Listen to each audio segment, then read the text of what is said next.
Ni duit aku ada. Aku mampulah. Kita terlalu meraihkan orang sampai kita perlu buktikan. Kalau tak kaya, siapa nak bayar zakat? Nabi bimbang juga kalau takut kita kefakiran.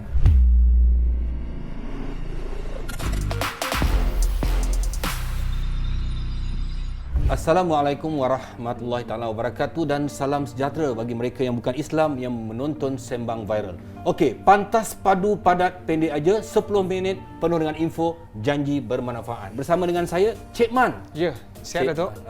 Cik Man sana ada job sini job, ada berlakon pula lagi sekarang Cik Man Cari kekayaan tu Cik Man, bagus kan? Tapi dalam Islam ni Cik Man, saya nak tanya Cik Man. Memang kena cari kekayaan ke ataupun kita redha dengan apa yang kita ada? Kalau tak kaya, siapa nak bayar zakat? Betul juga. Zaman Nabi dulu Datuk, ada sahabat Mus'ab bin Umair lahir dalam keluarga yang kaya. Lepas tu Abdul Rahman bin Auf pun dia memang jutawan. Lepas tu Osman bin Affan pun business minded. So Nabi pun pergi ke pasar-pasar, dia tengok sahabat semua berniaga. Cuma Nabi bagi prasyarat lah. Maknanya kaya tu kau kena buat apa. Dekat akhirat pun nanti kita akan ditanya juga harta masa dekat dunia tu pada apa yang kau belanjakan. So dalam Islam tu kaya tidak ada masalah. Bahkan dalam dalil yang lain Nabi bimbang juga kalau takut kita kefakiran sampai nanti kan menyalah-nyalahkan Allah. So dia ada balance lah dekat situ. Islam tak menganjurkan miskin dan tidak juga meraihkan orang kaya yang berlagak sombong. Tapi juga sekarang ni Ustaz, tengok dekat dalam internet Ustaz, apa dipanggil tu? Apa istidraj Ustaz? Istidraj. Jadi istidraj ni ialah nikmat yang Allah berikan pada orang yang menderhaka kepada Allah tanpa mereka sedar. Bahkan mereka klaim, kau tengok aku walaupun tak semayang tapi gaji aku makin lama makin naik. Macam Karun lah Ustaz. Karun. Karun.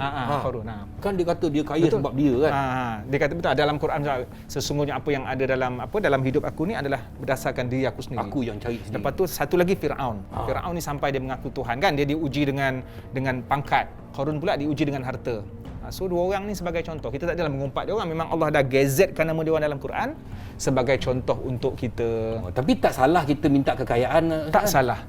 Tak ada masalah sebab kekayaan tu nanti kalau dengan niat kita nak orang kata jihad dari segi ekonomi, lepas tu nak bantu orang miskin. Dalam Quran pun Allah sebut tentang ganjaran orang yang berinfak di jalan Allah. Tapi baru ni Ustaz, saya tengok Ustaz, ada orang ni Ustaz, dia nak tunjuk kekayaan dia ke nak bagi motivasi, saya pun tak faham. Dia taburnya duit Ustaz, dia hempasnya duit. Ni duit aku ada. Aku mampulah. Pertama sekali kata-kata kita tak boleh nak nilai apalah. Yang kedua, dari sudut orang yang melakukan, engkau nak buktikan apa pada masyarakat? Sebab kita kata kita kalau hidup nak mendapat persepsi daripada masyarakat, apa semua orang nilai, benda tu tak akan tenang. Lalui saja kehidupan. Orang nak kata apa abaikan. Kadang-kadang terpaksa juga kita buat, kau tengok ni kau tengok aku ada sijil, yang kau tuduh aku tak ada kelayakan berceramah, yang kau tuduh aku kaki kikis, yang ni duit aku, contohnya kan. Sebab kita terlalu meraihkan orang. Terlalu meraihkan orang sampai kita perlu buktikan. Cukup hubungan kita dengan Allah. Allah tahu kita jujur, Allah tahu kita betul-betul tak ambil harta orang. Tak adalah sampai kita nak buat sesuatu yang akan mendatangkan risiko fitnah. Benda tu mungkin niat dia mungkin okey, nak buktikan suatu, hati sakit sebab nilaian daripada netizen, tapi tak perlu benda tu. Tak perlu. Biarlah Allah yang tentukan. Allah yang tentukan. Hidup kita pun tenang kan. Tapi kalau dia tunaikan semua tu, tapi kadang-kadang ada riak Ustaz, tunjukkan pakai kereta mewah. Pakai kereta mewah, tunjuk Ustaz sekarang ialah zaman sekarang ni Cik Man, zaman Instagram apa semua, apalah, nak Facebook. Instagram steering kereta pula tu. Steering kereta lah. Ni dua phone. Dua phone pakai kan. Tunjuk semua. Boleh ke macam tu? Dia okey Datuk. Bila kita masuk terjah dalam dunia sosial ni, dia ada dua kelompok. Yang pertama kita yang menengok, yang kedua orang yang postkan benda-benda tu. Kita yang menengok ni Allah perintahkan kau jaga hatilah, bersangka baiklah. Tapi yang kata jangan ria apa semua ni, ini muhasabah bagi orang yang nak postkan kekayaan. Engkau postkan depan kau menjala depan kereta mewah tu tujuan apa? Mungkin dia kata, saya nak bagi motivasi kepada, dia nak bagi contoh, inspirasi pada orang. Inspirasilah. Tak apa kalau kau jujur, tak apa. Tapi kadang-kadang benda tu ada risiko dia terdedah kepada riak. So kau kena tanggunglah risiko tu. Kalau tak, lebih baik jangan buat awal-awal. Innamal a'malu binniat lah. So kita ni bersangka baik je lah sebagai penonton dia. Tapi dia tu kena hati-hati. Maknanya ayat yang ditujukan ataupun perintah yang ditujukan supaya jangan riak tu, dia sebagai yang postkan benda-benda tu, kena hati-hati. Tapi ada juga Ustaz, macam kata contohnya, orang ni dulu dia susah Ustaz.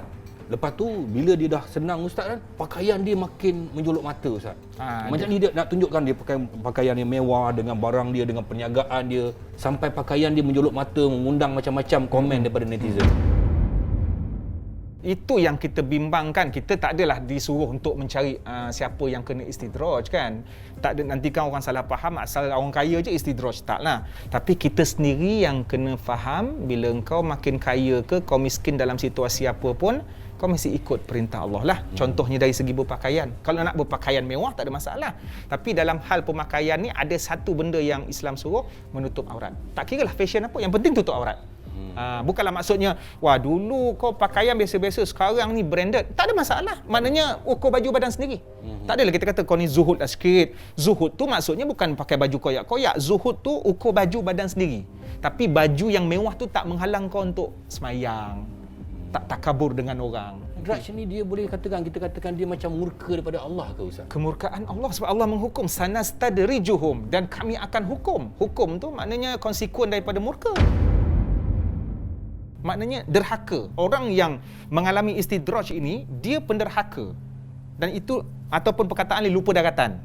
Memang Allah marahlah. Maknanya Allah akan pekakkan, butakan telinga dia supaya dia terus macam tu. Min haitsu la ya'lamun, dengan tanpa dia orang sedar.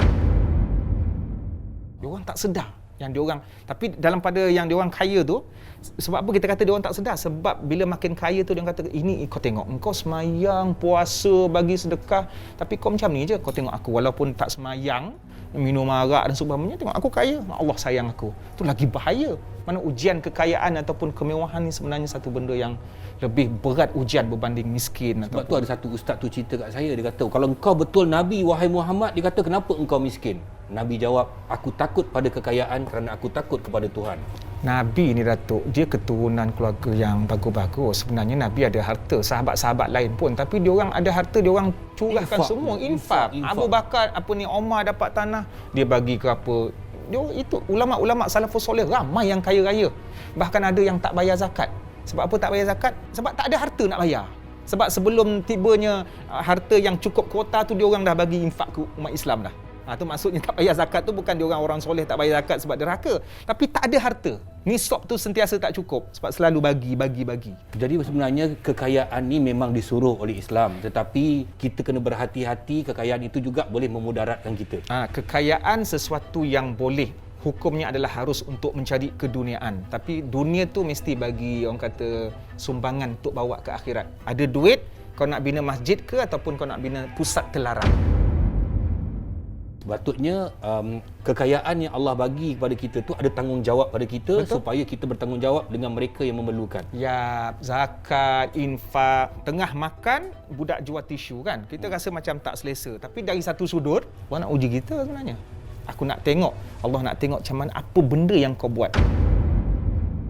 Ada ke doa-doa yang khusus Cik Man kan, supayalah kadang-kadang kita ni orang susah. Semua orang nak jadi orang senang kan. Ada tak macam kita berdoa pada Allah, doa yang khusus supaya kita ni bila kita senang nanti kita tak lupa kepada apa yang sepatutnya kita buat. Cuma ada satu doa yang daripada Nabi juga untuk mengelakkan sikap bakhil. Allahumma inni a'udzubika minal hammi wal hazan. Seluruhlah sikit Ustaz, aku nak hafal ni. Allahumma inni a'udzubika minal hammi wal hazan wa a'udzubika minal ajzi wal kasal wa a'udzubika minal jubni wal bukhli wa a'udzubika min ghalabati daini wa qahri rijal. Ya Allah, ya Tuhanku, aku berlindung dengan Engkau daripada sikap bimbang yang tak tentu pasal dan juga sikap hazan, sedih. Wa a'udzubika minal jubni wa a'udzubika minal ajzi wal kasal. Aku berlindung dengan Kau daripada lemah dan pemalas. Aku berlindung dengan Kau pula daripada sikap bakhil dan penakut. Dan aku berlindung dengan Kau daripada belenggu hutang dan juga sikap orang-orang yang khianat ke atasku. Banyak perangai yang ada dalam doa ni supaya kita minta berlindung. So sebab tu kata, Cik Man nak doa pemalas, yang sama juga. Cik Man nak doa elak pemalas, nak doa elak penakut, nak doa elak bakhil. Doa yang sama juga. Kalau kita nak mencari kekayaan tu tak ada masalah dalam segi Islam. Tidak ada masalah untuk mencari kekayaan. Carilah kekayaan itu kerana kekayaan itu juga boleh membuatkan ekonomi kita jadi bagus, ekonomi Islam itu jadi bagus, ekonomi masyarakat kita jadi bagus dengan kita berinfak, berzakat. Kita menggunakan kekayaan kita itu bukan hanya untuk dunia, tetapi kekayaan yang kita bina itu juga akan membantu kita di dalam kubur dan juga di hari akhirat nanti. Insya-Allah Ustaz. Baik, itu saja Sembang Viral pada minggu ini. Ingat, jangan kongsi kalau tak pasti, jangan kita buat wakaf dosa.